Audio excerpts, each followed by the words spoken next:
Glenn, are you ready? Okay, 2, 3, 1. You do it. Break.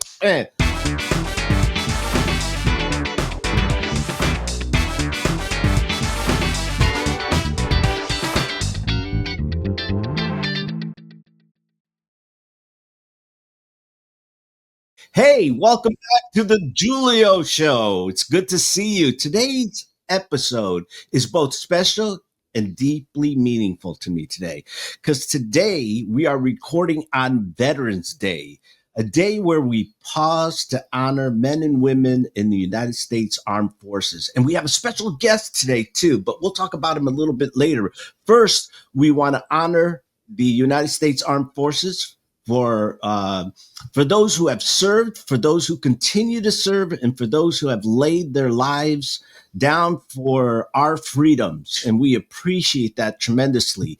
To every veteran listening out there, from the bottom of my heart and from all of us, thank you. Thank you so much for your service, your sacrifice, your strength, and your commitment to protecting this country does not go unnoticed.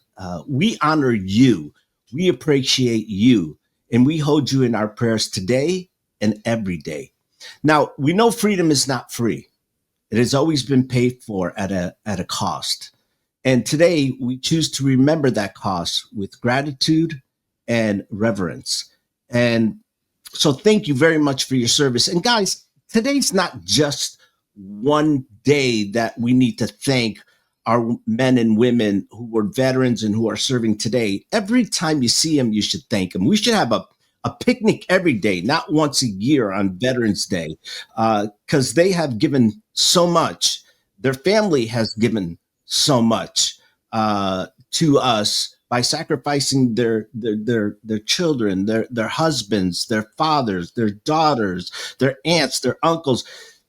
There's so much to be grateful for, and so many of us don't understand because we don't keep up with the knowledge of the history and what goes on in this world and what our service men and women do to protect us and keep us safe so that we can wake up every morning, have our coffee, and we don't have to think, but they're out there working it for us. So thank you, veterans. We appreciate you today and every day. And today we are honored to welcome a man whose life embodies courage, resilience, and an unbreakable spirit of the human heart. But before I introduce Cedric King, I want to tell you a little bit about him. He joined the United States Army in 1995, and he earned the elite title of U.S. Army Ranger. Now, he's going to tell us a little bit more about what that means when we talk to him. But during his third deployment in Afghanistan, not his first, his third deployment in Afghanistan, Cedric was critically injured on July 25th, 2012, when an IED explosion changed his life forever, resulting in the loss of both of his legs and significant internal injuries. But his story did not end there. In many ways, it began there. Since his injury, Cedric has gone on to accomplish what most people would call impossible. He has completed the New York City and Boston marathons multiple times. I can't even walk out to the mailbox without huffing and puffing. And this guy is running marathons not only in New York, Boston, but around the world. He climbs mountains. He does the unthinkable. He Get this. He also finished a 70.3 mile half Ironman triathlon. I got tired saying it. He's also an author of a great book titled The Making Point. Cedric continues to motivate and inspire audiences around the world. His mission now reaches far beyond himself. He is committed to helping others discover strength in adversity, hope in hardship, and purpose in their pain. And one of my favorite lines from Cedric is this: love comes from a part of us that is not visible from the outside. You can't touch it, but you can definitely feel it. Ladies and gentlemen, it is my honor, especially on this day where we recognize those who have sacrificed for our freedom, to introduce to you retired U.S. Army Master Sergeant, author, athlete, speaker, husband, father, and an ambassador for the Gary Sinise Foundation, and most importantly, a true American hero, Cedric King. Cedric, welcome to the show. Man, that is a great intro, my friend. Good gracious. I love that intro, man. Thank you so much for having me today. Oh man, thank you for all that you did, and I know you paid a great cost for us and our freedoms, and man, we thank you. But you know what really is, every time I see you, you are just a bubble of energy, man. It's like most people just we break a nail and we shut down. You Yeah. know, Yeah. we I, I stop. have I have tough times too. I don't wanna act like it's everybody else and not me, but I have tough times too, man. And Oh, I could imagine. I could yeah, imagine. I do. I do. But I try not to stay there too long though. I try not to stay there too long. If you stay down too long, you might get stuck. So it's best to get up when you can versus trying to get up because you've stayed down so long and you can't. Yeah. Well, when did that happen for you? Because I know here you are, you step on this IED, the Yep. explosion happens, and when do you find that spirit, that faith to get up and say, you know what? I'm going to take on the world. This is not going to destroy me, define me. Because I'd be angry at the world. Yeah. I'll, I would Yeah. be angry, and most people would. But when did that moment happen? I know we think. I know sometimes we think that it's like the tragedy happens and then there's that one moment. But for me, it didn't happen like that. Yes, there were defining moments where certain things happened. But for me, it was there already. It'd be like me asking you, well, when did the business the idea really kick in? The truth is, you were always a businessman. You were always thinking about ways that you could do this or that better. And for me, I was always trying to think of ways to challenge myself. Always was thinking of ways on how not to get stuck in a rut. Always was thinking of ways how I can do something that I hadn't done before. So when this happened, yeah, it was really tough. It's a gut punch, man. It's a punch in the gut, man. It's a kick in the balls. But the difference between me and maybe other people is I use that as my personal laboratory on how to get me to a better place of faith, a better place of strength, a better place to show the world that when they get a kick in the balls, it doesn't have to stop them. This was an opportunity for me to know that what I believe, the faith that I have in God, is not just something that's talk. Now I can prove to myself that I'm not all talk anymore. I Mm. actually am rising to the occasion when things are at their darkest. And that is something that you got to look forward to sometimes. No, you ain't looking forward to a sickness or an illness. You're not looking forward to getting bad news. But when that bad news happens, you got to know that that's your moment to dance. The song is on, bro. Your song is on. It's time to dance. And this is the moment. You can't sit around and wait to get strength. No, you got to use the strength that you have when the storm hits. It's too late to go out there and get muscles now. You got to get the muscles that you've already gotten and use what you got to get where you need to get to. And I know it sounds cliche-ish, man. I know it Oh, does. cliche, because you know what? Some people haven't faced the storm yet, and some people are going through the storm. And if you haven't gone through it, or you're gonna go through it, and like you said, Absolutely. that is the time that you rise to the occasion, that your faith sets in stronger, because every storm does pass, and we do a little cleanup afterwards, and we move on. You just said something so powerful, man. Every storm passes. And look, GB, I'm going through something right now. And I'm having to be exactly what I'm telling other people to be. I gotta be the faith that I'm asking everybody else, that I'm encouraging everybody else to to to to stay in faith and to continue to believe when it's at its darkest. I'm going through something right now, and to be honest with you, man, I have to be the message now. I can't just give the message. I gotta be it. And the more that you are the message, and this is for anybody that's want to be a coach or a speaker or whatever, there's going to come a time where you got to be what you're asking everybody else to do. You got to be it. And that further reinforces your message. All that you are, you won't have to say because you already are it.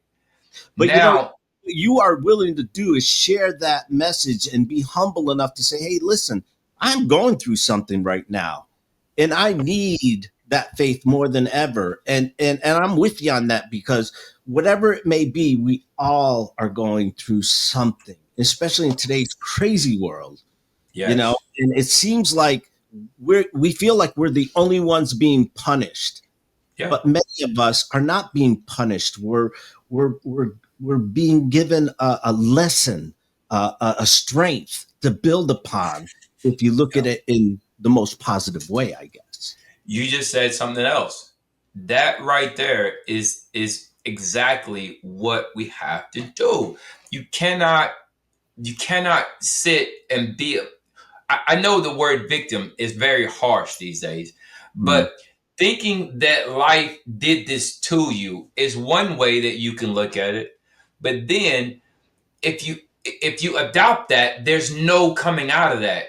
You could also look at it as this is the moment that's going to turn everything around. Yeah, it may be dark, but this is what's going to make me rise to the occasion. It's almost like the moment where Bezos thinks that he's going to lose the company. Howard Schultz talks about the times where he feels like everything is falling apart, but those were the moments that made them into the men that they are. It's David having the Goliath experience. It's Michael Jordan being cut from the team. It's all these moments where we see our heroes. They have that moment where they could back out and they could turn around. They weren't feeling like a victim in that moment. They may have felt sad. Michael Jordan talks about when he went home after he got cut from the team, he was crying and his mom told him it was going to be okay and things were looking bad, but he used that as a launch pad. And bro, you gotta know, man, you gotta know that every time things get tough, that's your opportunity. It's not something happened to you, it's an opportunity. But Cedric, That's where a door opened up. You it, walk through that door, man. you don't understand, but you have no idea what I'm going through. That's what you hear. It's like, no, I do understand. But I here's the do. you said it perfectly. Either you're going to be a victim or a victor. What do you choose? Either you're going to choose fear or you're going to choose faith. Whether you're going to charge or you're going to sit back and just die now. You Yes. know? But you just haven't been put in the grave yet. You know, Yeah. you say, oh, I think when this happened, when my legs first got blown off, I was like, man, and naturally you're gonna feel bad. You're gonna feel like that the old times, the old days were the best days, right? Or you're gonna feel like that the past was as good as life would get. But this is one of the parts where I didn't see coming. I did not see this part coming. I knew to be positive, but I just couldn't see how my life was going to be better without a pair of legs and without part of my arm. How could life get better than it was before when I had more parts? And bro, this is one of the things that I learned, man. Like life can actually get way better after the tragedy than before. But it depends on how you perceive it. You have to look through a different lens. You have to look through the lens of possibility and not through the lens of what's going on right now. And if you can do that, it's almost like a hack. You almost hack your way into a better life. It works, man. I know it works because I use it every day. I believe you.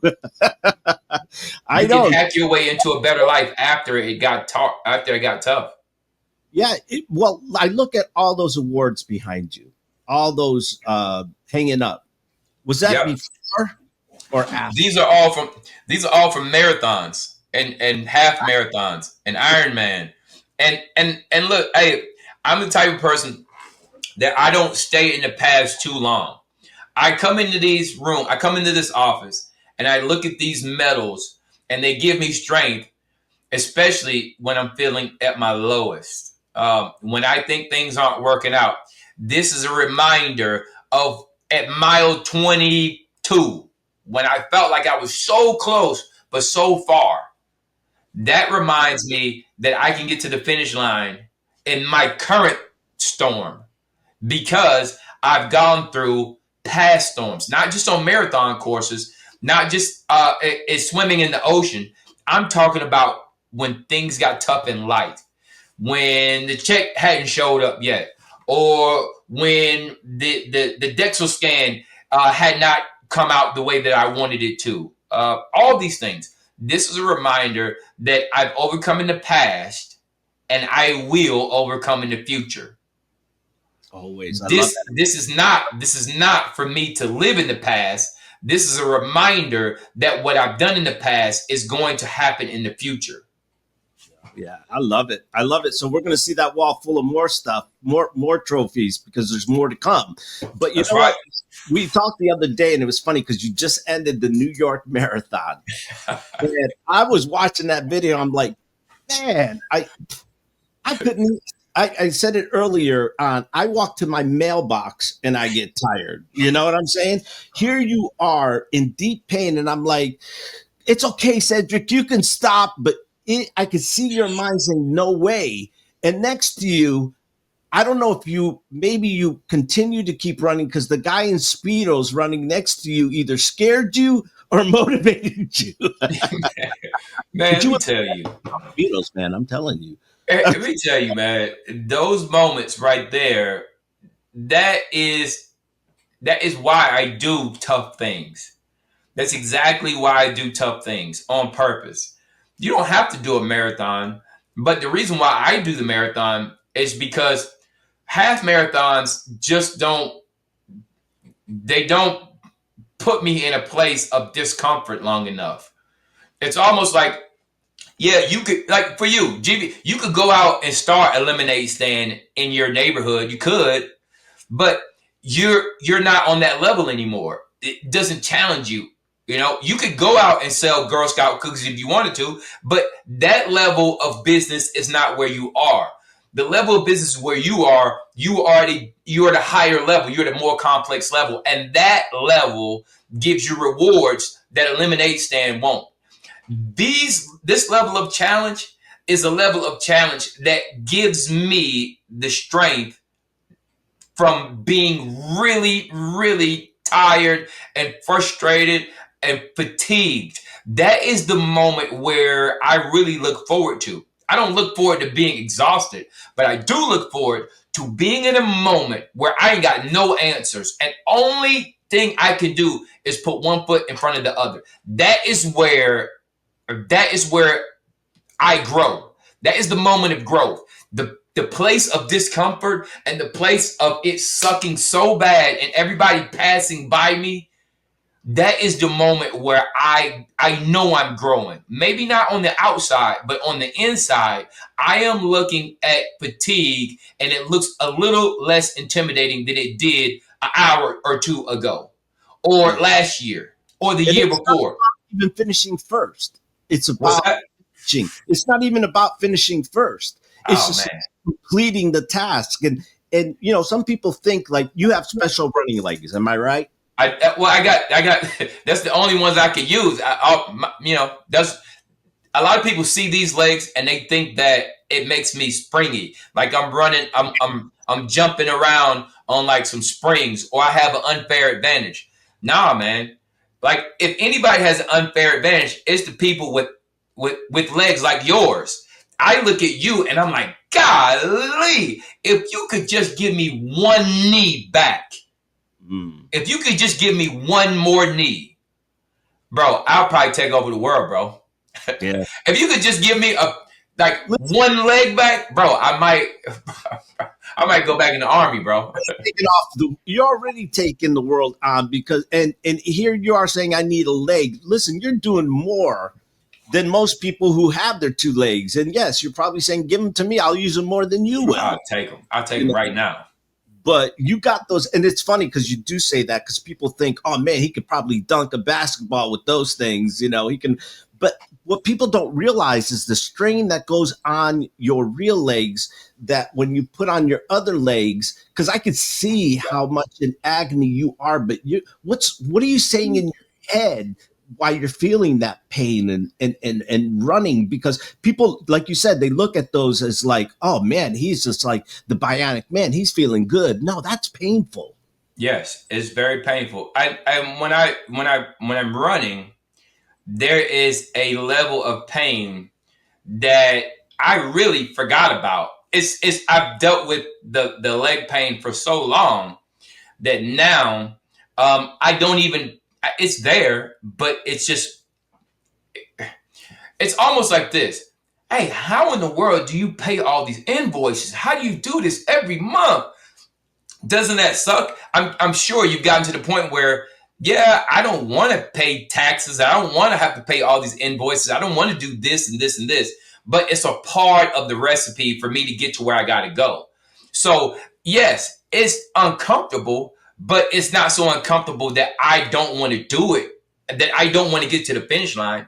No, that's just part of the recipe. To make a cake, you got to break some eggs. To make gumbo, guess what, bro? It's a part of the recipe where you got to do some roux mix, and you got to put stuff in. And you got to stir it. It's uncomfortable, and then you got to let it sit for a little while. And then you got to make a stock or a base, and then you got to all these things. That's no different than running in marathons, and no different than dealing with the pain of being an amputee, of my stumps hitting into this leg, 30, 40,000 times during the marathon. It's just part of it. And I hope that someone listening will understand that whatever you're going through, yes, it may be uncomfortable, but if you allow the discomfort to stop you, you're never going to get to a point where you're numb of the discomfort. You know that the invoices and the money that goes out, you're numb to it now. You just know it's a part of it. Yeah. If you had to stop on the first time you paid a huge invoice, you won't be where you are right now. And I feel the same way. If I had stopped back 10 years ago because the pain was so great, I wouldn't be running marathons today. And a lot of the new amputees, they're going through that pain phase where it's phantom pains and it's limb shrinking or limb swelling. If you stop right there, you'll never get to a journey where you're an athlete as a blade runner or as a amputee runner or as a prosthetic runner. That's a phase you got to get through. It's no different in life. I'll tell you, every time I see you too, and every time you speak to our kids, because you spoke to multiple schools, and we have over 100 schools in the Palm Mitchell Network. Man, you are always so full of energy and full of life. And some people will look at you and say, "Man, I feel bad for him." Oh man, if I could, no, you've got more life in you than most people can ever dream of. And I admire you because I sit here and complain about my hips. I got to have both of my hips done.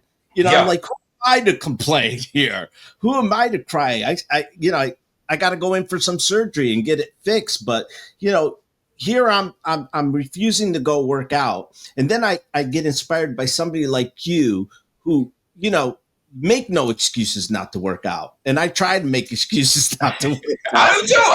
I do too. I do too. I do the same thing. I make excuses. It's freezing outside right now. I got to figure it out though. Yeah. I got to figure it out. It's raining, man. Maybe I'll go tomorrow because it's supposed to get really bad. So, bro, I do the same thing. But let me say this. You said something a second ago. There are certain times where people say, man, I'm so sorry this happened. And if I'm not careful, I got to stop them right there.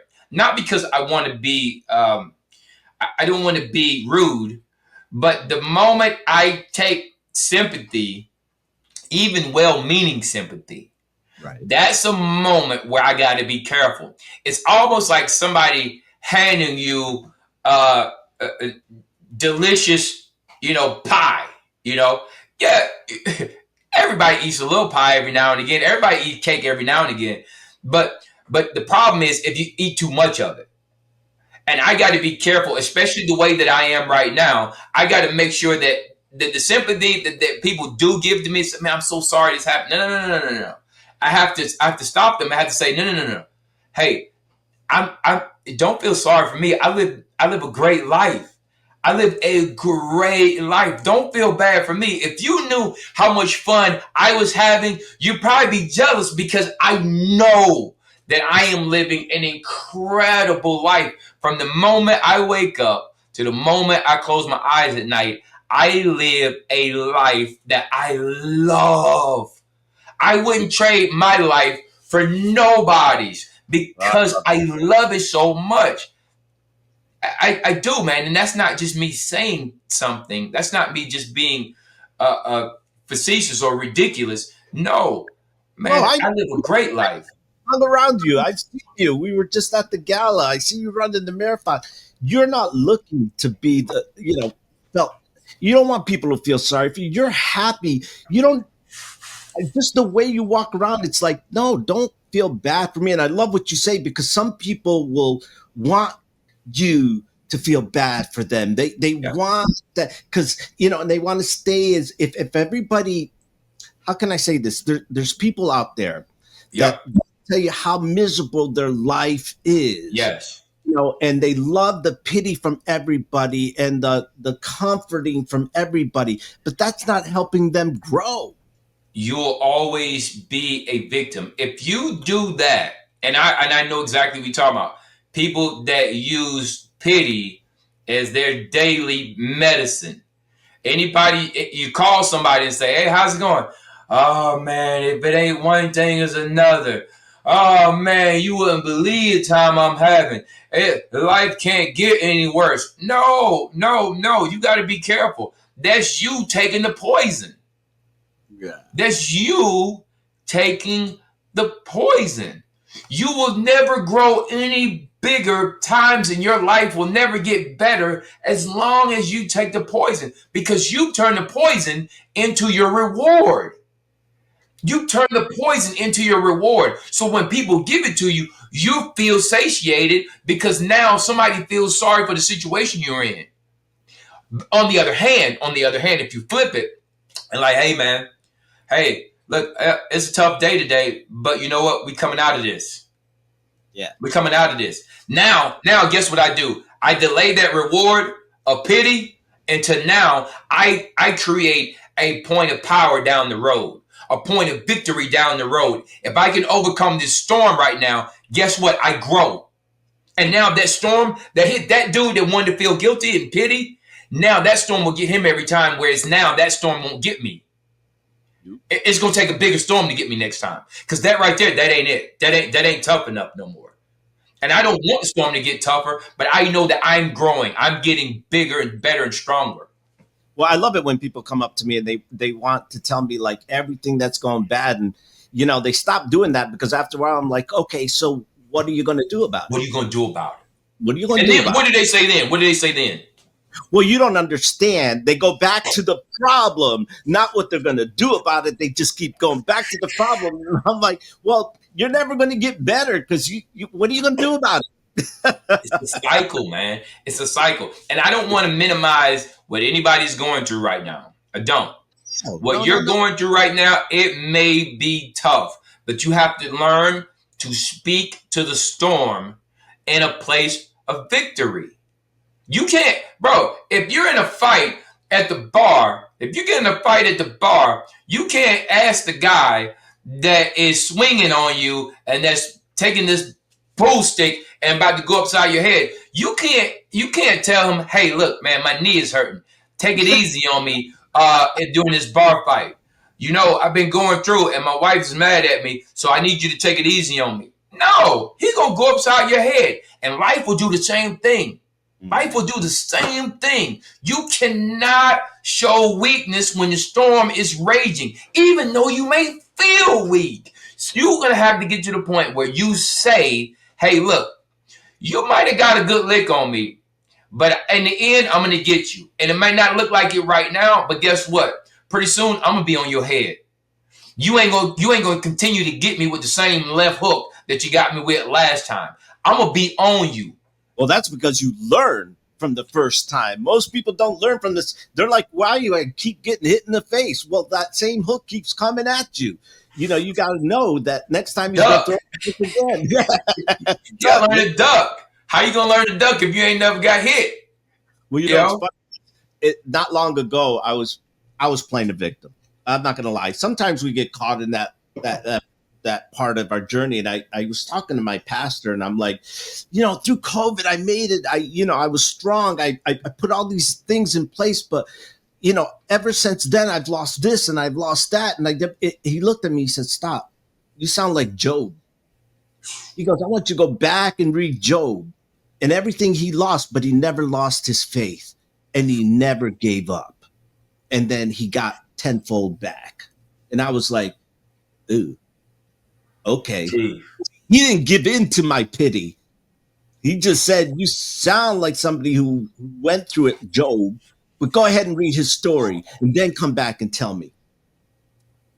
Bro, I cannot tell you.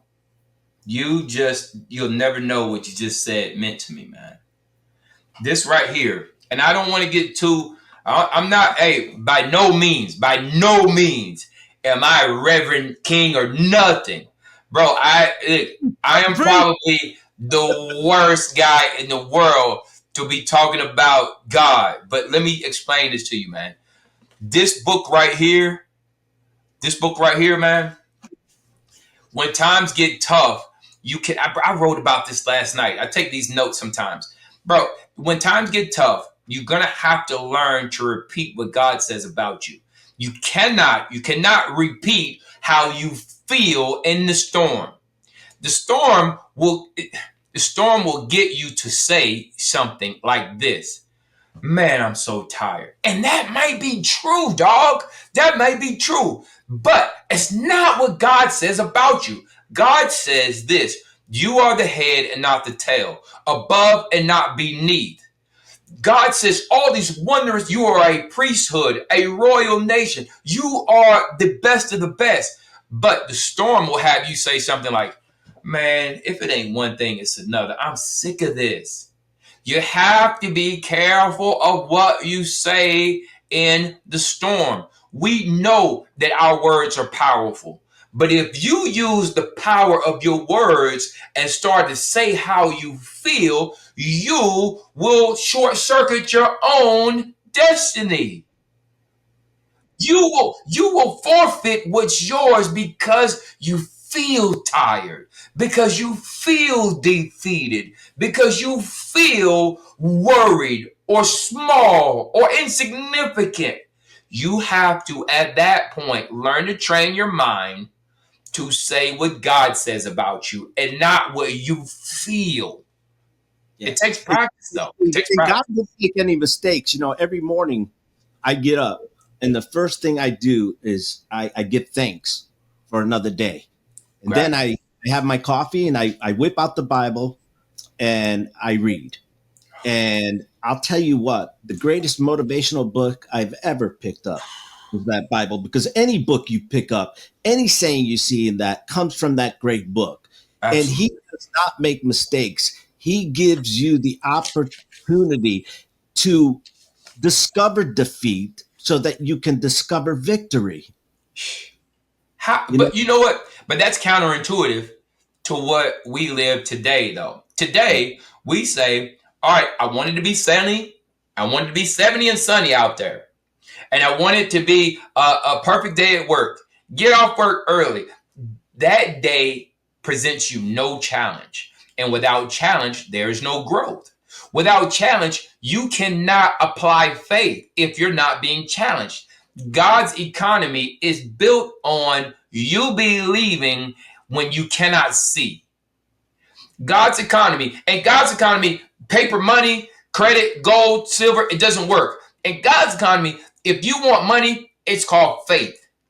For you Yeah. to believe, for you to operate and do commerce in God's economy, all you have to do is believe what he said, especially when times are tough.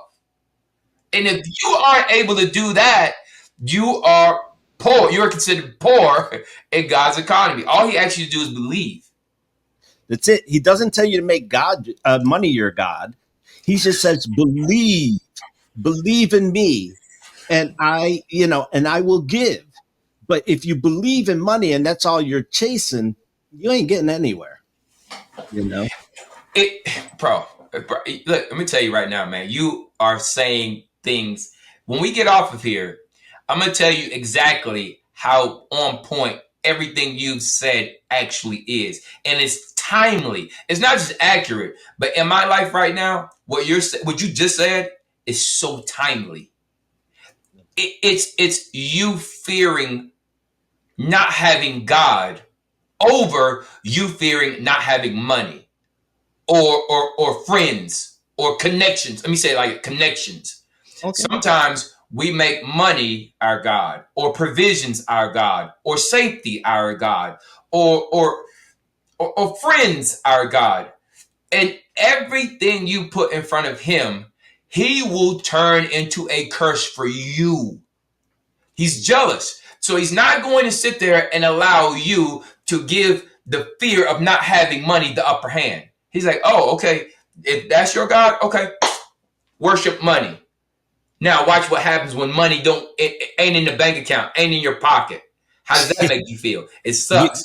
you You'll can be get it, tormented by it. it can be taken away as quick as you made it. And Bro, at the end, though, where are you taking it? Where are you bro, going with it? to I'd rather get more stuff, life than have eternal money and not be able to enjoy it. You gee, know. man, I'm gonna tell you right now, you cannot know just how. Thank you, thank you for saying what you just said, man. Good gracious. But that was a part of it, though. Me having this resurgence, it wasn't me, man. I had to understand that this was not my story. This happened to me, but this happened for me to be an example to show everybody, like, hey, God ain't forgot about you, man. And look, when I'm running these marathons, it's usually on Sundays, right? So I'm like, everybody comes out in New York City. That like last weekend, bro, it was 2 million people cheering on throughout the course. Millions of people that just come out onto their front doorstep and they just cheer for the runners going by. But usually, I'm one of the slowest ones on the course. It takes me a little bit longer than most people, and rightfully so. But I used to hate that. I used to want to be Well, so much faster. with real legs way farther behind than you were. So But there this are. was but this was the thing. I used to want to be faster for my own pride. Mm, I wanted to run faster, and rightfully so. If you're an athlete, if you're running, you want to be at your very best. But the problem with that is, how in the world are people going to know that I haven't forgotten, that God hadn't forgotten about them, if they don't see you? And if you're faster, less people are going to see you. If I give your legs back, who's going to notice uh, God's redemption process? No, I need you, Cedric, to get out there and do something that most people say is impossible, so that they will know that nothing is impossible for God. That is really what it comes down to. I need you to be at your worst so that you can show people what I am like at my best. yeah. And sometimes don't we sit there and say, "Why'd you pick me?" You know, because sometimes I'm going through. I'm like, "Why'd you pick me? Why didn't you pick the other guy? You know, why do I got to go and be the example?" But you know Gee, what? Because I chose you long before you knew it, to be that example, that inspiration for others. And you will then have eternal blessings with me because of what you've done for me. And you are to serve me. and be a great servant. Gee, Oh, would you, man, good gracious, bro. I said for so long, why me? Why me? Why me? And I said, why me so long, I didn't get any answers. And the more I was like, look, God, just tell me why, why me? Please give me an answer, something. Nothing. One night I can remember in particular, me being, I'm looking for something that I can show you this, if I can find it. But one night I'm in the hospital room and I am asking God, why me? Why me? Why me? Why me? And I never got the answers. But what I did hear him say is, you're the pencil. And it did make, bro, I like sometimes, man, you can hear from God and it'll be exactly what you need to hear. And then sometimes you hear, you be like, what? What are you talking about? Like translated or something. And I'm in this hospital room and I got these care packages. They're man, bro, they're like all the way up to the side of the bed, bro. And I can remember just saying, man, I'm gonna open up one of these care packages and I got nothing going. I got no cable. I got the TV's off. The Wi-Fi is down. Everything is just, it sucks that particular day. But I had these care packages, so I go in the care package and I open up. And people back then, especially when the war was going on, people would pack care package and they would put like, stuff that you need. Like maybe guys need razors for shaving, or some guys may want candy from America, so they put like those old like peppermint candies and butterscotch ones that your grandmother would have in your pocketbook. See, they would have some of those, or frisbees, or like footballs, or just stuff that you could distract yourself during the war. Well, when I went in this thing, it had magazines in it. It had like packing peanuts, where the UPS, they put this like the bubble wrap and all that stuff in there. But at the bottom of it, it was a notepad. Gee, it was like a notepad. And then it had like a pack of pencils like this. And sure enough, man, I'm looking in there and I'm like, okay, finally, my prayers have been answered. I know exactly what to do with this. And I'm looking through at the package, and all I see is paper and notepads and pencils. I'm just looking at this. I'm like, oh, man, like, where's the sharpener? It's got to be in. Whoever packed this had to pack the sharpener. And sure enough, no sharpener. And over the last years, you tell my teachers at school. That's why I didn't do my homework. Bro, look, you gotta understand. The sharpener was not in the box, and because the sharpener wasn't in the box, what ended up happening is when God says you're the pencil, it started to make sense. Oh, wait a minute, I'm the pencil, and not only am I the pencil, you got to understand this. You're the pencil too. All of us are, because this pencil right here, as brand new as it is, without this sharpener, it's useless. It's virtually useless for the reason why it was built. The reason why this pencil was made was to be a writing instrument. But without the sharpener, it could no longer fulfill its life's mission. And let me say this, without challenges, you will never, ever, ever meet your life mission. You need the sharpener of life. This pencil, as dull as it is, I can't use it. It's broken. Like, it's broken. I can't use it. Even if it were brand new, I could not use it. Even if it were brand new, I can't use it. And you are the same way, dog.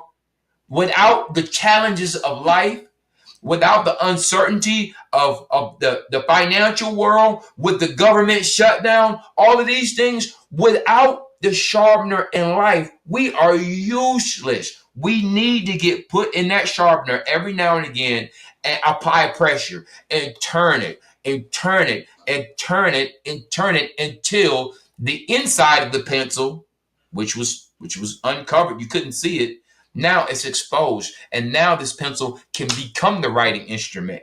We are the same way. You need challenges if you're ever going to fulfill your life mission. Well, how are you ever going to grow if you don't have challenges? That's how you learn.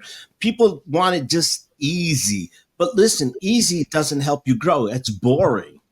It is boring. God gets no glory from easy days. Yeah, when you're having the challenges, that's what makes you stronger, wiser, and have more wisdom. Um, Yes, because if everything was handed to us, and today everything is handed to us, let's face it, we can absolutely. sit on our couch and we don't even have to go shopping. But what's the fun in that anymore? What I miss is Christmas shopping. When you used to go to the mall and you used to be Oh my able to, goodness. Bro, I you gotta know, write that down. Hold up. I gotta write this down. Bro, I'm gonna have to steal that. I'm sorry. I'm sorry. I'm no, gonna have to steal this one. I already see where you going with it. Go ahead, preach. yeah, no, because you used to go out there and you used to hear the music and you used to see the decorations and you used to touch things and say, imagine this would be nice for so and so. It just the fun of it. And today, what do? You just scroll and you can't touch it and you can't feel it. And you don't hear jingle bells, jingle and Santa ringing the bell. All the magic has been taken away. Even though we celebrate the birth of Jesus Christ, there's still that magic in the air that you need, but it's all gone. It's gone. Oh, good gracious. Bro, I guess you had to be alive to know what Christmas shopping was like before the internet. Yeah. Like standing in line, things being sold out, going into the mall, being Christmas trees and a festive air, going to pick up gifts and then hiding them in the house, wrapping them. Bro, you didn't have to worry about porch pirates and stuff. These are things, bro. I such a great analogy, man. And now, because life is easier, you miss out on all that was with Christmas shopping. Wow, Yeah. man. Just Christmas. I mean, people miss out on so much. Period. Just you go out to eat. What are people doing? What are, DoorDash. they're door dashing. But if you're out at a restaurant and you're looking at a couple sitting down, what are they doing? Are they looking in each other's eyes? No, They're they're like looking at this. their phones. Yeah, and if they have a little baby, are they talking to that baby? No. Yeah, she's got an iPad in front of her with a movie playing, so they can go on their, YouTube. It was great. I heard a story once. Man, that's good. The teacher said, "What do y'all want to be when you grow up?" And it was a bunch of elementary schools, and kids were raising their hand. I want to be a nurse. I want to be a doctor. I want to be this. And one little girl raised her hand very shyly, and she says, "Susan," she goes, "I want to be an iPhone." She goes, "Wait a minute. Why do you want to be an iPhone?" She goes, "Well, maybe my mother will hold me Oh, longer, talk to me longer." I mean, I'm getting chills just telling you, pay attention bro. to me, more. I'm like, wow, have we really gotten to that part of the world where we miss out on all these beautiful things because we got this little device that controls us? Wait till AI really hits. It made this made life easier in some ways, but with that ease also came, complexities that we never thought we like social problems happen because of this thing. Like there's there's disorders because of this thing. We never thought that you would have a social disorder because of a telephone. But man, you gotta have one to live today. Yeah. It's very hard to live in the United States without a cell phone. I want that old flip phone so that I could just say hello because I want to speak to people. I'm not good at texting. We talked about this. You like Bro, to yeah, your text messages. I like to speak my text messages or video. Uh, but there's nothing like having a conversation, man, yeah, or you and I sitting down having a conversation face to yeah, face, or even if it's FaceTiming, it's like we're still socializing, So it is a blessing and a curse at the same time. yeah. Have you ever noticed like when you go to the movies, it's looked down upon to be at the movies with your phone in your hand, right? Or to be talking during the movie. But usually in America, that's the one time, probably in the world, that's the one time when you're at the movies, you're not paying attention to your phone and watching the movie at the same time. At home, you can watch the same movie, but what do? You pick up your phone. And you're watching these movies, and you don't need to. It just proves that the old way wasn't necessarily the best of all time, but there were some great things that we missed out on before the cell phone came along, man. Oh yeah, we have some great memories to talk about. Even just trying to look for a payphone, bro. Remember them calling cards? Remember the calling cards you had to get? You get a calling card, and you type in the code, and you can talk long distance.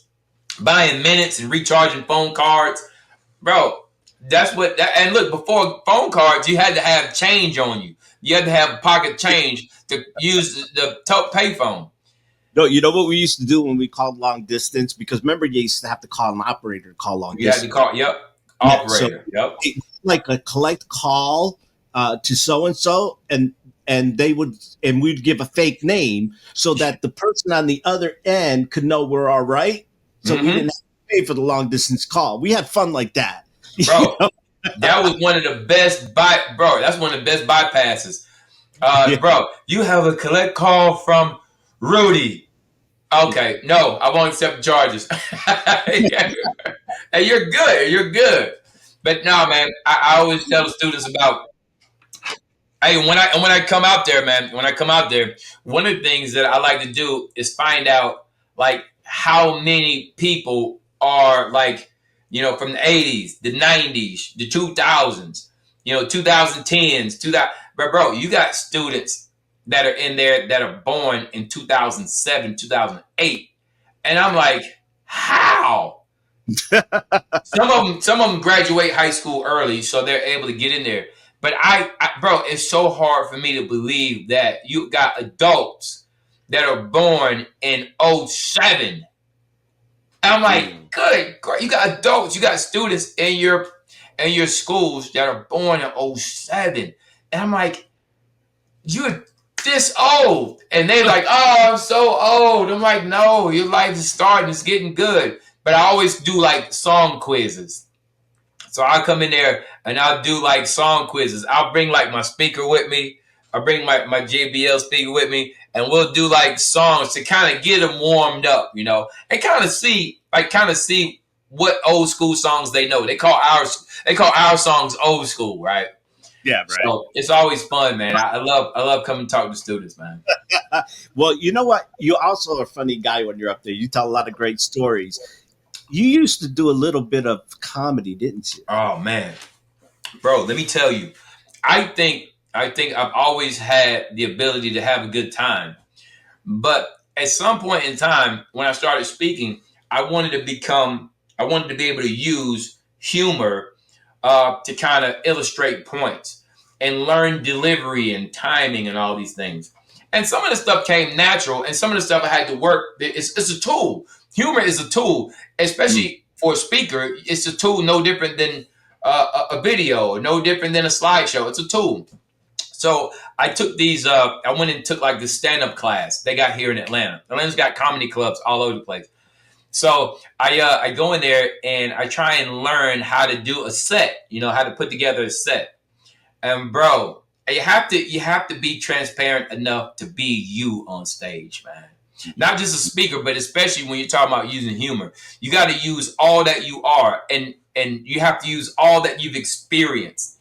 It's a total game of you being totally all right with you and the audience having fun at what's going on in your life and maybe in theirs too. And it's a special thing, man. I did maybe about a 5-minute set at the comedy club here. Didn't get any booze, but I used my prosthetics as part of my premise, and I used the bomb and all types of stuff. And it's just me being naked and having fun with it in front of everybody. Oh, you got to be able to pick on yourself. You got to be able to see the humor in yourself and the things that happened in your life. I mean, that's what a true comic does. Is some people think they got to go out and pick on other people. Man, just look at your own life. It's pretty damn funny. And it's the way that. All right, so out of all the comedians that you've ever heard, Like, who are some of your famous? Who are your favorite comedians? Man, there's so many of them. I like some old time comedians like Rodney Dangerfield. You know, Yep, he had yep. one line that just ripped, across there. There's so many of them. I can't really pinpoint my. I just love the way You they. listen to Carlin at all? Oh, Carlin. Oh, George Carlin. Yeah, Yeah, yeah, yeah, yeah. I mean, everybody had a sense of different deliveries or way of sharing something that yeah. you would look at that sometimes you think is detrimental, but when you hear it from somebody else, you're laughing your ass off because you can relate to that experience. Yes, yes. Bro, I love listening to. I've always loved listening to comedians, but now I listen to comedians not just to laugh, but also to see how great of a speaker they are. Um, Ooh, he froze Most on of me. these comedians, they're comedians, but they're also very talented presenters. And I will tell you right now, man, that doggone Chappelle Oh, is so sharp these days. Chappelle is obviously he's one of the more famous ones, but there are guys out there that are so comfortable with just on the spot, like improv. It's just amazing. I oh study it for that too, you know.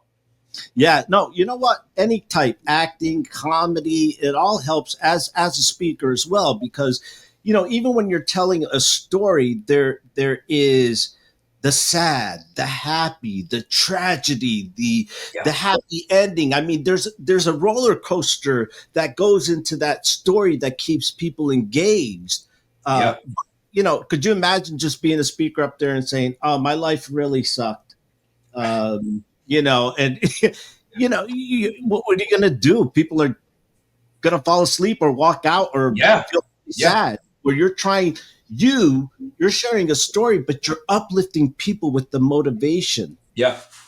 And some comics do that really well. Some Yeah. comics are so good at the funny, they can actually move into challenging you Mm. politically or challenge you to be a better dad or just like so many areas that you could use humor to go in and make the audience much better. Old school comics that have never gotten like the top spot, they're so good. They get a steady bill of work because they're steady and they're always trying to revamp the message. Then there's physical comedy. You know, there's guys that do like the physical comedy, and that's funny too. But man, it's some great ones out there. I know Bill Cosby has had like some real, crazy stuff go down, but he Mm. has one of the best stand-ups of all time. It's called Bill Cosby himself, and he just brings a chair out there and he talks about his family, his son, his wife. It's just like I, it's a I, masterclass. I've seen him live. He just had a stool there, and he just talked about stuff that you could relate to. Yeah, Extremely funny.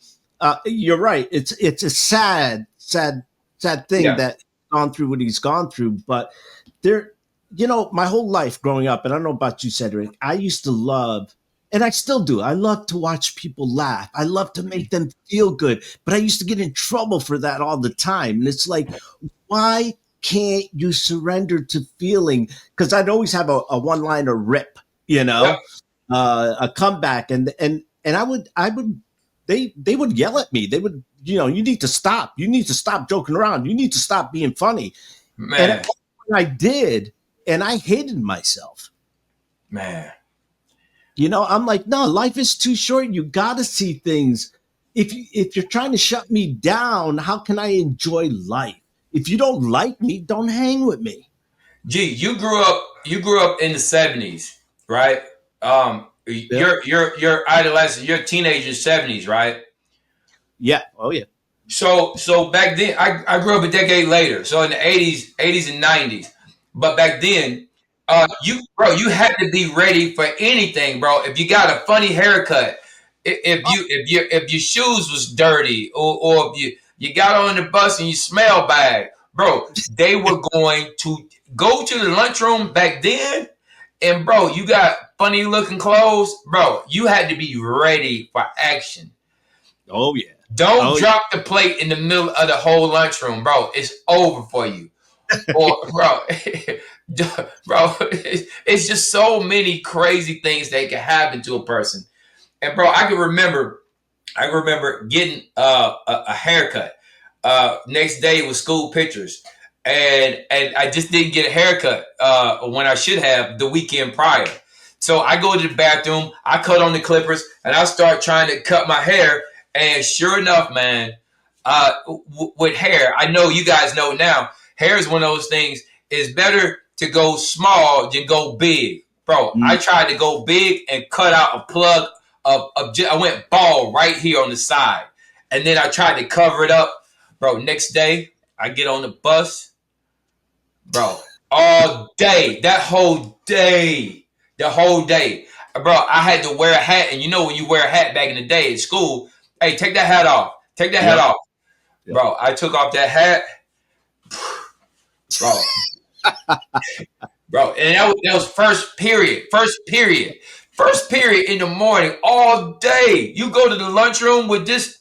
Bro, I had to sit next to the wall like this where nobody could see. Like this, bro, it was on. But that makes you a better person. I think sometimes being able to laugh at yourself is one Yeah. of the great gifts in life. You take yourself too seriously, life will be a drag for you. You got to be able to be all right with you, man. Oh yeah. Sometimes people catch me laughing for no reason. They're like, "What?" I'm like, just thinking about something I did. Bro, hey, when you talking about laughing at yourself, when this first happened to me, I was so like uptight about it because I didn't want to. I was at the time I was uncomfortable with the way I looked or the way I walked, and that is almost exactly what you're saying. I took myself so serious that life was not fun anymore. And sure enough, the moment where I had young kids at the time, I remember my daughter. You remember those UGG boots that girls would wear back in the day? Mm. My daughter had gotten a pair of UGG boots, and she took the UGG boots and put it on one of my stumps. It looked like my leg was like this long with a foot on the end of it. And I look back at that picture all the time. That was one of the first times I could laugh at my situation. And from that point on, it was okay to laugh at the situation. It wasn't okay to what happened, but I'm okay. I am at peace with it now, and I can laugh at the fact that all right, well, look, you know what? Hey, I'm an amputee right now, and it looks different than everybody else, but I'm okay with it now. And life Yeah. becomes so much better when you become okay with who you are, you know? Yeah, and you got to take. Nobody's perfect. We all come with different faults. We all come with different things, and we could sit and complain about I'm too short, I'm too tall, I'm not good looking. It's no everything comes from within. We had a friend of mine, Gary, was speaking to our kids, and he does a lot for the 100 Club, which is a charity ride that JP does and gives to the falling officers and their Oh, what families. on the on motorcycles? Yeah, yeah, the ride Oh that we. yeah, I saw that. I saw it. Kelly Cardenas is one of my good buddies, and he went on the ride one time. Yep, yep. And I've been going for. It's going to come up on 25 years next year, so it's 24 years this year. What? And he was talking to the kids about one of the people that they fundraised for, and he's got no arms, no legs. Wow. He was in the service, and they call him Stubby. Yeah, You know, yeah, that's the nickname he gave himself. yeah, And one guy in the audience said, "That's just not right." And he's like, "Why? That's what he wants to be called." She goes, "But that's mean." He says, "But that's what he wants to be called." He yeah. sees it takes a lot of pride in being called Stubby. You You got know? to take the power away from the word. You have to Yeah, take the power away from the stigma. If yeah, you are able to laugh at the lows of your life, you can enjoy the highs so much more. It's one of those things where you cannot take what has happened to you and use it against you. It's yeah. almost just like with the plug in my head and cutting the haircut in my head. I walked around all day like ashamed and scared Hey, you did it. because You know how many clients I did it to by accident? bro, that right there, man, that right there. Bro, I've had so many tough moments with my haircuts and stuff. I finally got me a barber that I can stick with for the long haul. But man, That was been tough, bro. It's been tough, man. Oh man, I joke about it all the time because when I first started cutting hair, I didn't get into hair because I wanted to. My mother pushed me into it. You know, she was like, "Try it." Really? Oh man, I was terrible at it in the beginning. I had a gift, but I just didn't like you said with that pencil. I wasn't sharp enough yet. So Yeah. the poor people that I started on, oh Yeah. my God, talk about some. I was telling my friend I could show you how to make hair disappear. I could show you how to create chemical burns. I mean, but I have to look back and it's not funny to the people it happened, but it Right. me too, and it's kind of funny, but I also learned from it too. Yeah. I didn't give up doing hair. I didn't give up the hair industry. I just got better at it. Stop right there, bro. You're about to pass by a jewel right there. Hold on for a minute. Bro. Bro. Bro. You what you just said, it applies to so many people, my guy. Okay, what you just said was this, and this for everybody. You did not allow the fact that you did it bad to stop you from doing it. Do you understand? If you're listening to this, GV just gave us the main path to success in life. If you could do what he just said, you can accomplish just about anything. Nothing will be impossible. Being bad long enough to not be affected by being bad, but sticking with it until you become good. That is exactly how I tell students, that's exactly how I learned to walk. It wasn't the walking that I needed practice with, it's overcoming the fear of falling. When I put these prosthetics on for the first time, it was just like you're saying with haircutting. I put the robot legs on, I'm trying to walk, and they're heavy and they painful, and I'm tripping up all the time, and I fall down, bro. And it's so embarrassing when you fall down because you're looking around at a hospital full of people that have legs. Doctors have legs, nurses have legs, therapists have legs, and you're looking around and the only people that are really on the floor are the people who had just got injured from Afghanistan and Iraq. And I'm looking around and it's so shameful. And I try to get back up, but it's not that easy to get back up. If you don't have a pair of legs, getting back up again has everything to do with core and your arms. And you have to do it without the assistance of any leg at all because you don't have them or you don't have the ability to use them. And it was fall.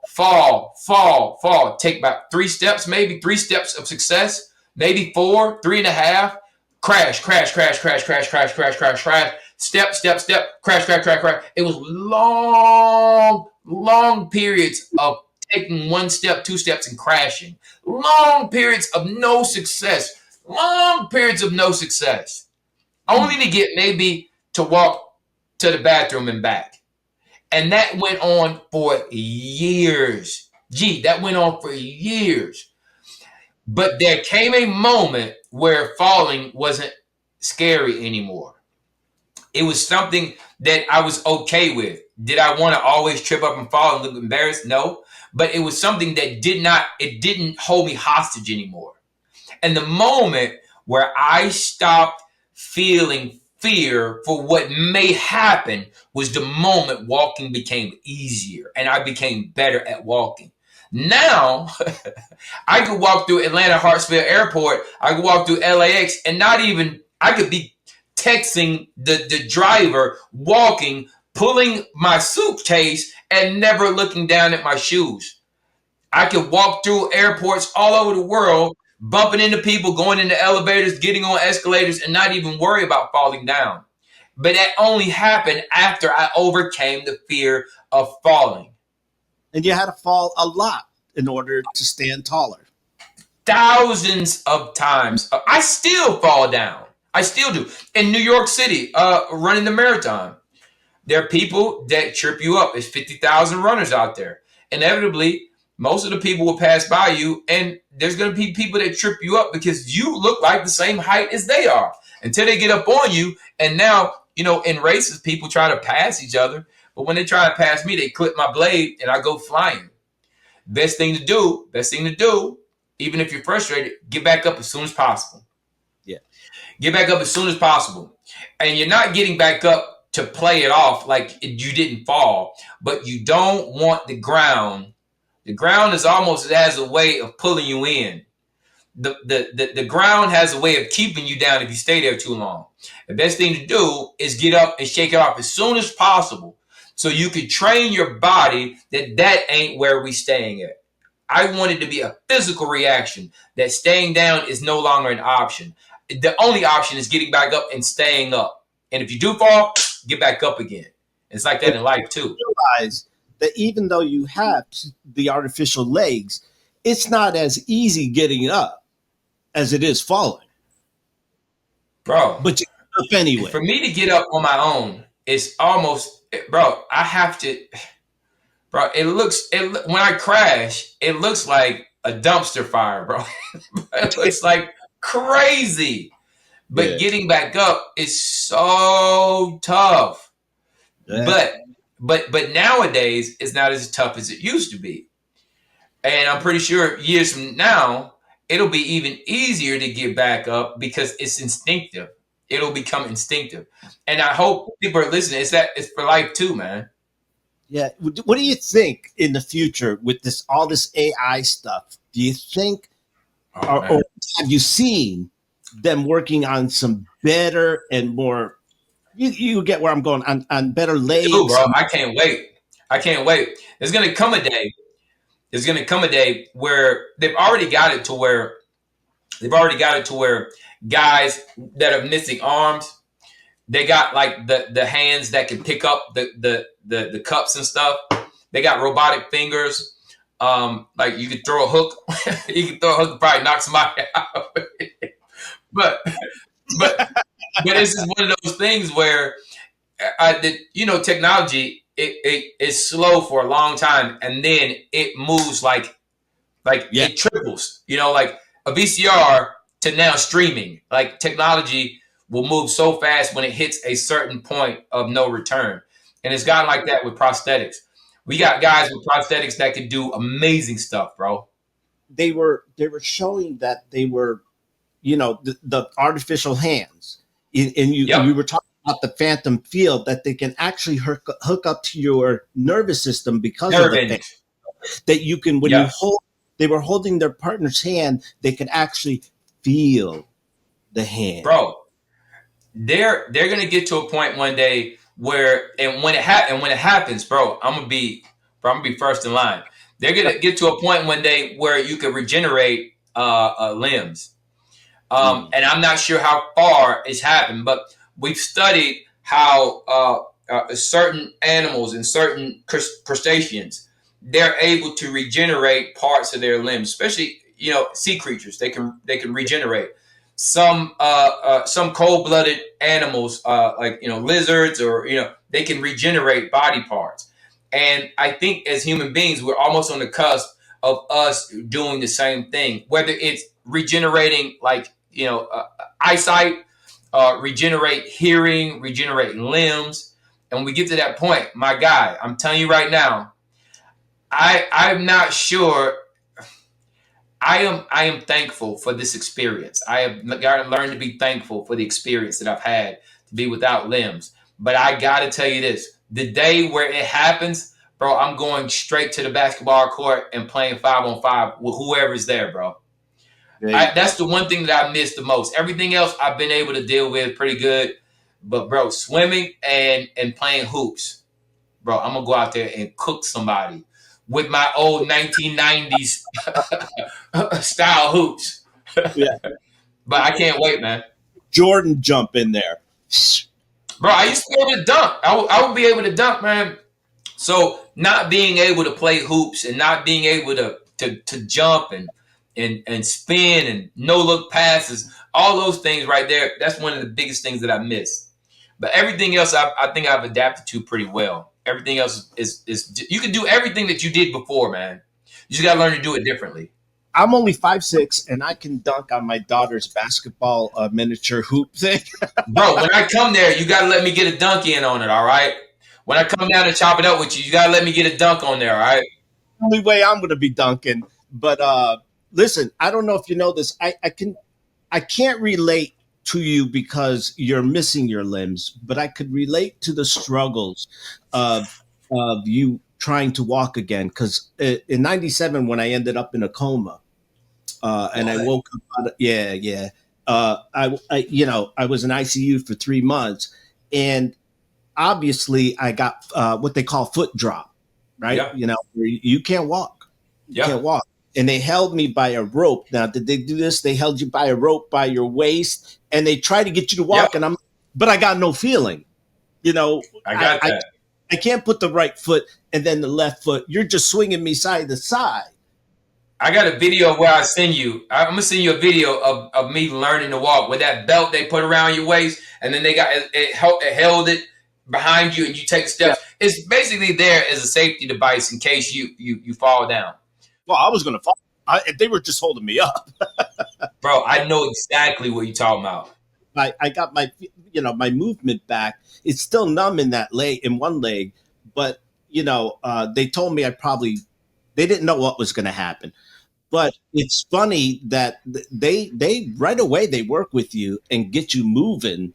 Yeah. But I can tell you one thing: when they were holding me, I just broke down and cried. I When thought they that were was doing what with you?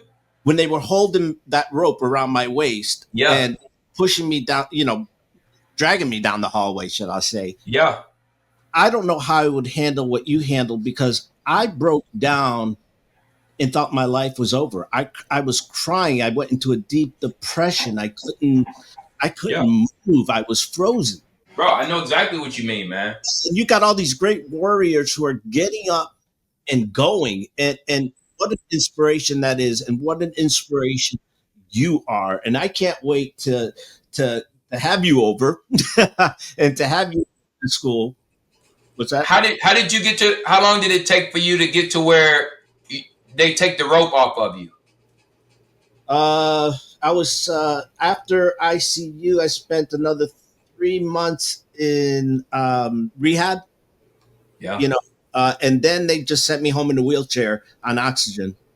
All Uh, right, wait, bro, you can't just skip over that wheelchair part. I'm sitting in the wheelchair right now, and just like falling down, the ground has a way of keeping you there. That wheelchair, bro, is so much easier in the wheelchair, man. In some ways, the wheelchair is much easier in some ways, and in some ways, the wheelchair is way harder. But I can remember the point where I wanted to quit learning to walk and just do the wheelchair. I remember it distinctly. I didn't want to do it anymore. The wheelchair was so much easier. Going outside was so much easier just being in the wheelchair. But bro, I tell me about that experience. How long were you in the wheelchair for? I don't remember. It wasn't long because I refused to sit. Um, I Yeah. mean, they tied me up to an oxygen tank too, and I refused to use a lot of that. I tried to. I I was going through so much post traumatic stress that I Mm-hmm. can't tell you what I was doing, people where I was going, what I was thinking, because people didn't understand what I was going through or what I went through, and that Yep. was just a coma. I mean, and trying to recover from that. Uh, but when you have a life awakening experience, it you know I can't tell you how many people were like, "Well, you're different. You're not who you used to be." All of a sudden, you're wrong. Or they Yep. feel bad for you, and it's like, yeah, but you do see the world in a different way when you experience these things.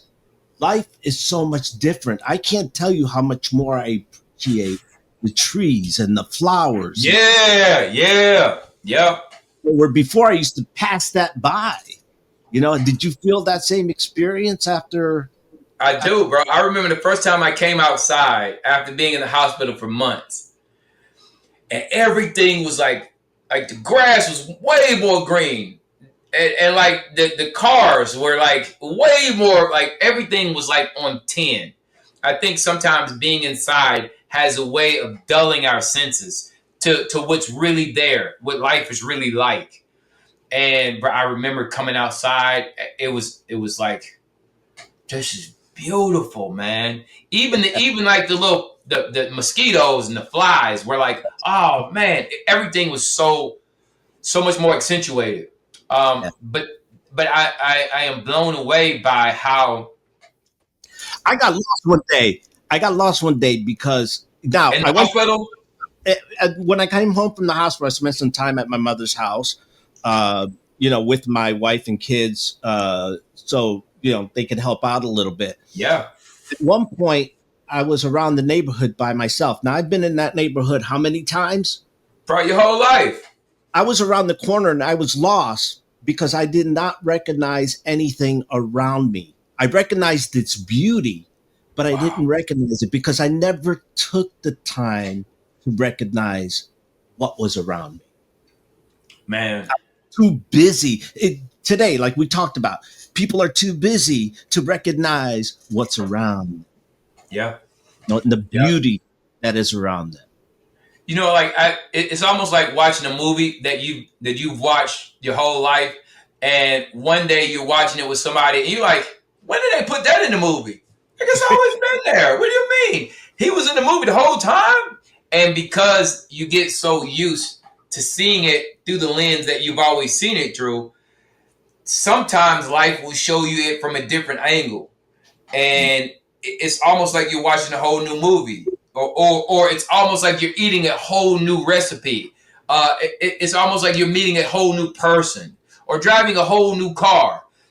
One slight change can make everything new, and I hope that whoever's listening to this can understand that the life that you have right now is just a small piece away of you having a totally brand new life if you can see it through a different lens. Yeah. And you know what? I hope that everybody listening today wasn't, some people want to hear like the tragedy of the story. That's not why we met today. That's not why we talked today. It was to honor you on this big special day. It was to celebrate you for the things that you did. But what's most important is that you are the example of how to weather the storm, how to go through the storm. Not that you're not going to get more storms coming, not that you're not, Right. heading in some now, but you know what? It's about how we get through things, how we look at life. And I hope what they got a lot out of this today is the way you see things, and don't feel sorry for me. Be No. happy for me and be happy for yourself. You know. Yes. So in saying that, because I know we're what, a couple hours in here. Bro, look, I'm here for you, bro. No matter, look, bro, I'm having a good time. I'm having a great time, and you blew off a lot of people to be on with me today, and I know because a lot of people wanted to talk to you today, and I appreciate that. But if there is one main message, or give me a few, I don't care what it is. What is it that you really want people to understand about Cedric King and his experiences? First and foremost, God has not forgotten about you. God has not forgotten about you, especially when things are difficult.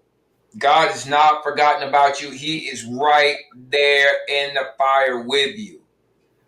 Sometimes I know I ran into situations where I felt like, God, where were you? Like, and how much longer is this going to last? God had not forgotten about me. And he was right there ready for me at any time I needed. And maybe this is the second thing. God never promised that the road would not be difficult. He just promised that he would be there with us in the difficulty. He allowed Daniel to go to the lion's den. He didn't stop him from going in there. No, he allowed it to go there. So in life, and especially in my experience right now, the difficulty had to get permission from God to get to me. God had to sign off on it for me to go through this. And because of that, it doesn't mean that I'm going to be defeated because the storm got to me. No, that means that we're going to defeat the storm a new way, or maybe a similar way, but God is going to be there with me in the storm, not for my glory, but for His. I want people to understand that there's nothing that you cannot accomplish if you are okay with continuing to do it bad long enough to get good and then become great. Most people will do something bad one time, be embarrassed, and never do it again. But if you have the stamina and the guts enough to do whatever it is that you're dreaming of doing, if you got the guts enough to do it bad and then do it bad again and do it bad again and do it bad again, there's going to come a moment where you do it a little bit better than last time. And in that moment, if you can resist the temptation to be discouraged and continue to do it again and again, and there are going to be some times where you do it great and then you recess back to doing it bad again. That's okay. That's okay. That's what the journey is supposed to look like. It's going to be a lot of bad, better, bad,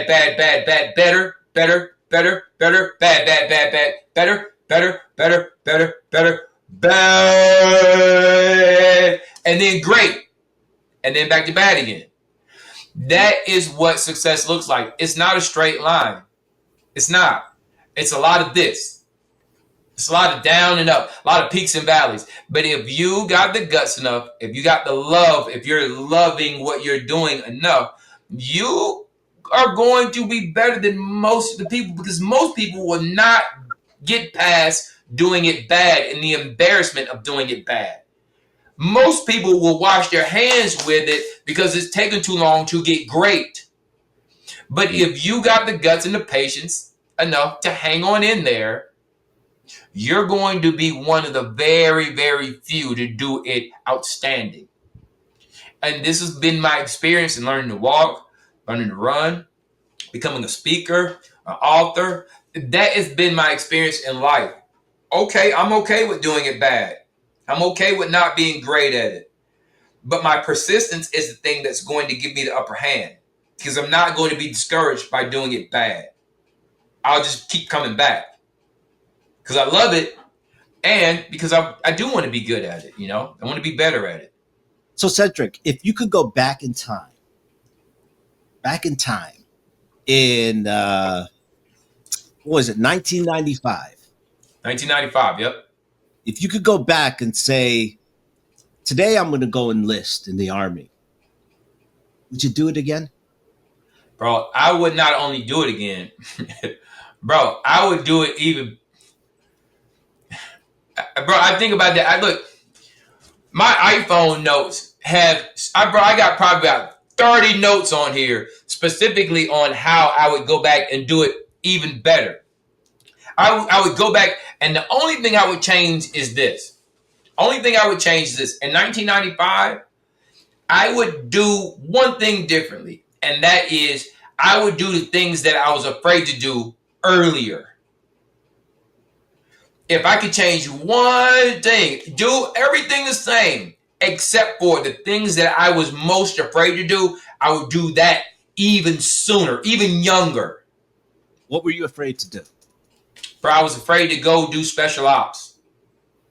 Because I thought doing special ops was something that I didn't have the stamina for, or I didn't have the technical know-how. I felt like maybe I wasn't a good enough of marksman. I didn't think I had the tactics. I didn't think I could hang in there with some of the big boys. I didn't think that maybe I related to some of the people there, because these are very high functioning A-type personalities. And maybe I thought that I'd be too lonely because nobody would be like me on that side of the fence. But sure enough, man, like I would have done it even sooner. I would have believed that I am the type that they're looking for even sooner. 90% of being elite is believing that you could do it. I would have just done it sooner. 90% of me graduating from some of these distinguished schools or going to be a part of some of these elite units was believing that I belong there. It would have just been me doing it sooner. For anybody that's listening, Do the thing that you're afraid to do. If I go back and do it again, I would have done the marathon, but I would have tried it sooner. Now, you figure I did the marathon 21 months after losing my legs. But you say, well, Cedric, how much sooner could it have been? You didn't do it before you lost your legs. You didn't run marathons. I had never run a marathon. Now, I have done further distances when I had legs. And the Rangers, man, bro, in special ops, their assessments have everything to do with the basis for them is how good are you working individually, and then how good are you at working with a team. Now, the individual part is the part that breaks a lot of people, because what they do is they give you a map, they give you this thing called a compass, and they wait till it gets pitch black at night. And they'll say, hey, I want you to go find these 5 places in the woods, maybe 6 places in the woods. And this is not just in your backyard. This is where it's thick vegetation at, it's swamps, it's moccasins and pit vipers. It's you going to walk around in the woods where it's densely vegetated. And now we're going to put 60 or 70 pounds on your back. And now it's going to be pitch black. And now you can't talk to anybody. It's just you. And now you're having to have an inner dialogue for the next 7 hours of nighttime, to where now I get to find out how tough you really are. It's not when you are around a whole group of people where I can see who you really are. When it's pitch black at night and there's 70 pounds on your back and you got to walk through the woods for the next 7 hours trying to find a stop sign in the ground that's maybe this tall that's maybe this big around, pitch black, and that's hard to do. It's hard to do, especially if you got to walk through a river, or especially when you got to walk through what they call sticker briars or briar bushes or wait a minute vines. You got to walk through all of that stuff and come back with the answers to that test. You have to prove that you can do this individually. Or what they'll do is, or just for the Rangers? I mean, because the Rangers, a lot of special ops do what they call land navigation, or they'll do what's called a long range movement, right? And that's simply, I'll take a 80-pound pack or a 70-pound pack, put it on your back, and I'll make you take off all your wristwatches, all devices, for you to know what time of day it is or what hour it is. And what they'll do is they'll say, they'll put you on a road, you and 100 other guys, and they'll say, all right, stay on this road until somebody tells you where to turn at or somebody tells you to stop. Don't stop walking unless you want to quit. And keep moving until somebody tells you to turn left, turn right, keep going, or stop. Bro, that ends up being like a 30 or 40-mile walk. Usually like anywhere from 25 to 30 miles. But there's some place where you have to do 40 miles. And that's an inner dialogue, because you're not going to know when the end is. And you'll constantly have to deal with this voice right here. How much longer? How much longer? How much longer? And for the people that cannot deal with or either have a high tolerance of not knowing what or when, they tap out. Bro, I walked in one of these assessments where I think we started walking like when it first got dark, and we walked until, and this by yourself.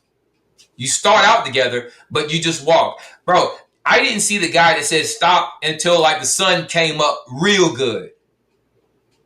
And that's with 70 pounds on my back, walking all night, drinking my own water, taking my own breaks, but continuing to move. That's a life skill. Oh, yeah. And that's something that you do. Hey, how much longer before this business turns a profit? How much longer until this family reconciles what we went through? How much longer until my kid gets back on track? How much longer is it going to be before the illness? How many more times we got to go do radiation or any of it? But that's a life skill. And to be able to get into some of these elite units, that's one of the toughest tests. That's one of the separators between them accepting you or them telling you try out again or hey, you're not who we're looking for. But you also make a good point too. Is so many people want to know where they're at, which is fine, but where they're going, which is fine, but Yeah. they're not in the moment because they're too concerned about what lies ahead or what laid Yes. behind, that they are not in the moment and just keep going. And when you get there, you get there. But gee, the hardest part sometimes is putting one foot in front of the other though, man. Yeah, Because you're constantly saying, when is it going to end? When am I going to get a break? that's If you life. can overcome that, you can do just bro, if you can do that, if you can keep moving without having the need to always wonder when it's going to get easier or when it's going to get better, but just focusing on moving forward every day, get up, move forward. You said it already. Give thanks. Giving gratitude when, bro, giving gratitude when I saw the sun come up, I Mm. knew I knew about what time of day it would be. But anybody who's ever stayed up all night understands that the sun coming up is a process. It starts where you look around and it's nighttime and the sun comes up so incrementally, there comes a point where you're like, is it night? No. Is it? Is that the sun coming up? Maybe not. I don't know. And you're having to deal with that. And in life, it's the same way. Is that the check coming in? Oh, is that the tracking number? Oh my goodness, it's on the way. Oh man, they didn't deliver today. And it's a whole lot of expectancy and then a whole lot of man, I thought it'd be here by now. It's a whole lot of that. But if you can learn to master that part of the journey, bro, you will beat 99% of the competition. Yeah. Most people just not willing to go through that. No, no, and you know, I'll tell you, life isn't a destination; it's a journey, and you know that. You Yeah. know, and we're always on that journey, and you know, we're gonna go through walking through the woods. You literally went walking through the woods. A lot of times. And I wasn't always successful either, especially Yeah. walking through the woods where it's like animals out there. Like, what was that? You ever been, if you ever walk, especially in Florida, if you ever walk through the woods, you're always like, what was that? Because it could be anything. Oh yeah. That's tough, man. That's tough. That's tough. Well, you know, you inspired me a lot because, you know, it's funny because when people see us, just like here, they're thinking, "Oh, good. Look at him. He looks good. He looks good. He looks healthy. She looks healthy." Yeah. Inside, there's a lot going on too, not just aesthetically, but internally. Yeah. But today, you have shown what it truly means to keep moving forward, to keep working hard, and know that there's always that rainbow or that pot of gold at the end of the rainbow, shall I say? Yeah. Uh, but you know, you're going to be chasing that rainbow for a while Yep. because once you find that goal, you want to give up. Boy, I tell you right now, bro, you do not disappoint. You drop gems every time. Look, it ain't even about. I think we sometimes we chase the rainbow, not understanding that the pot of gold is not the reward. The Mm. journey is the reward. It's not the pot of gold. The journey is the goal. The not the medal that you get at the finish line. No, that's not it. That medal is a representation of the gift that I got from mile 1 to mile 26.2. The journey is the gift, not the medal. The journey. That just reminds me, these medals remind me of the journeys I've been on, not the destination. Not being in the winner's circle. No, the gift is what it took to get to the winner's circle. And that is what we cannot get on any journey hoping for the finish line. No, that's not the point of it all. It's not the financial freedom. It's what it took to get you to be a millionaire. It's the journey. That is the gift. You say if I could leave them with one thing, that right there. Yeah, you nailed the point that I was getting to, because uh, I couldn't have said it any better.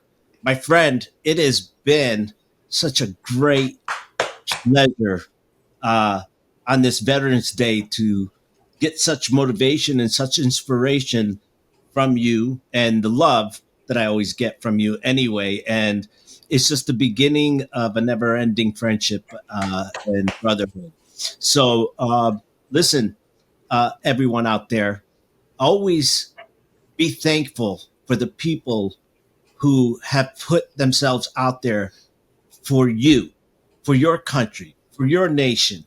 I see a lot of people who are distorted in their thoughts, and they're protesting, and they're not understanding what they're doing.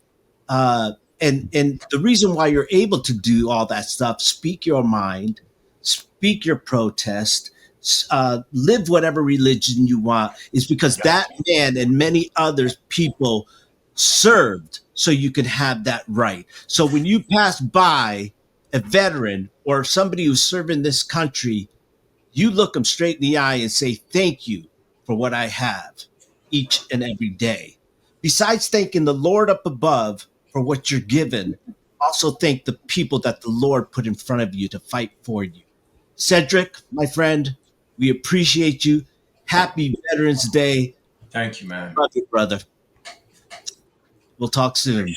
Always, always.